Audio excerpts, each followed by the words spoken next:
What's up, guys? Nick Graham from GX3 Sports Performance here.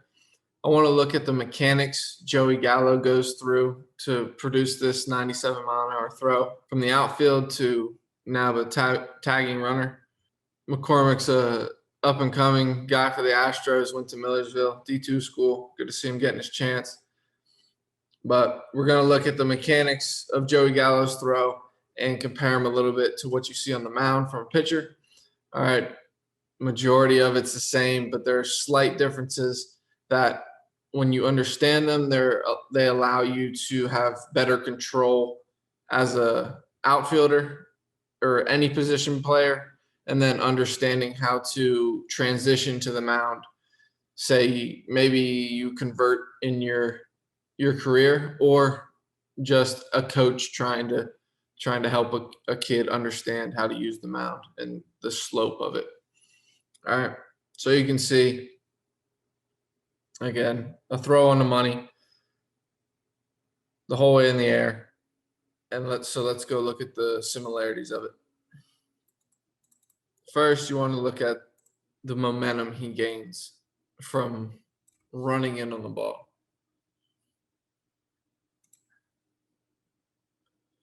He's going to run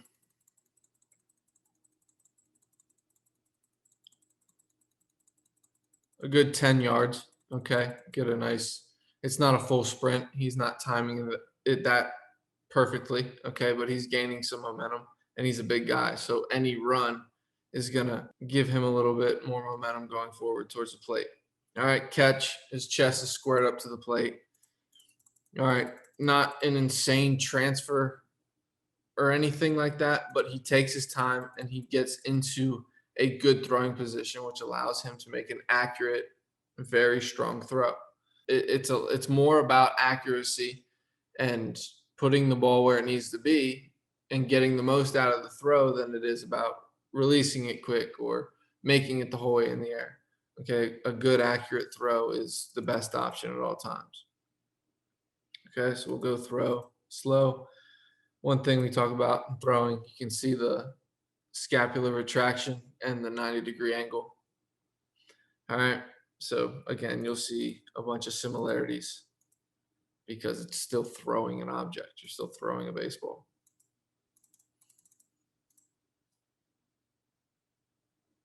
All right, he almost got around that tag.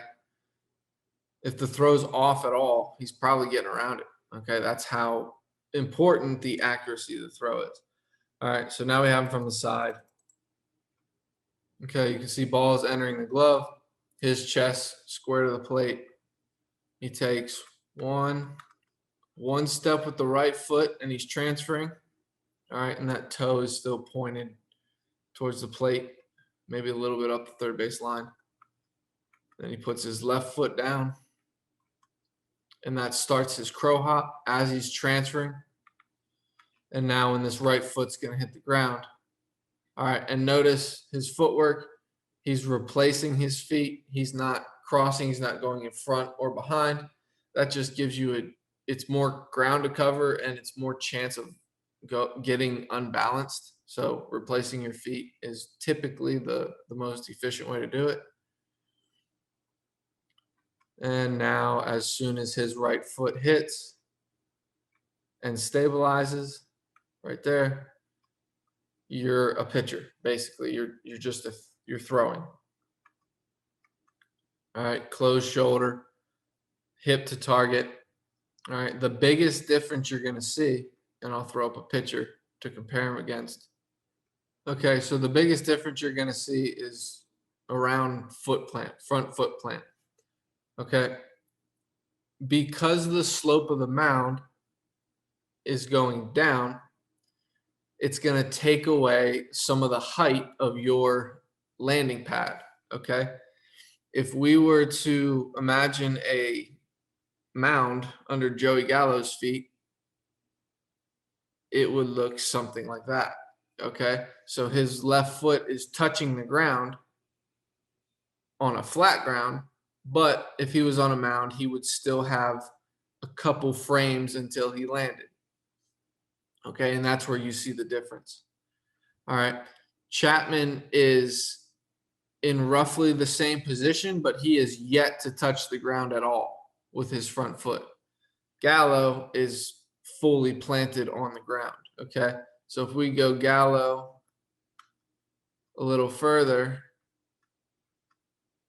all right, he's up. Even though they match up with your back leg internally rotating and hitting that 90-degree angle in the arm, which Gallo is in here. Nope, one frame forward. Right there. Okay.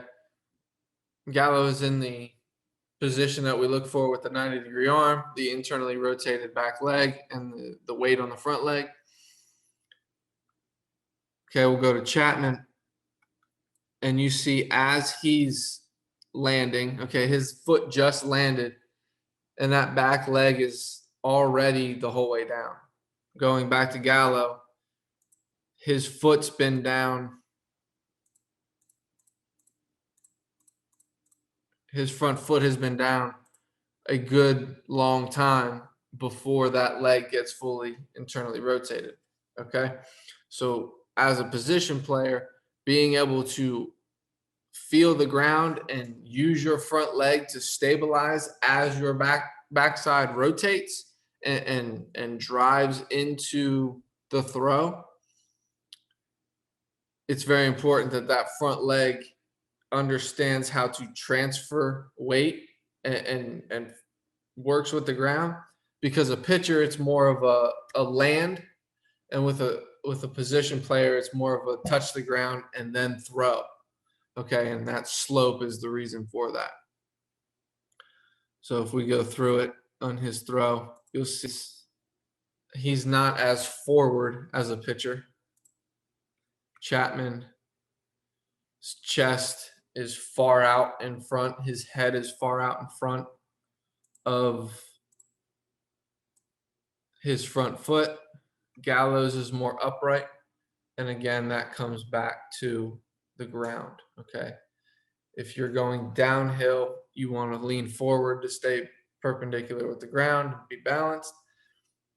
When you're on a slope, that's gonna be forward. Okay, when you're on the flat ground, you're gonna be more straight up and down, and you can see that in Gallo here. So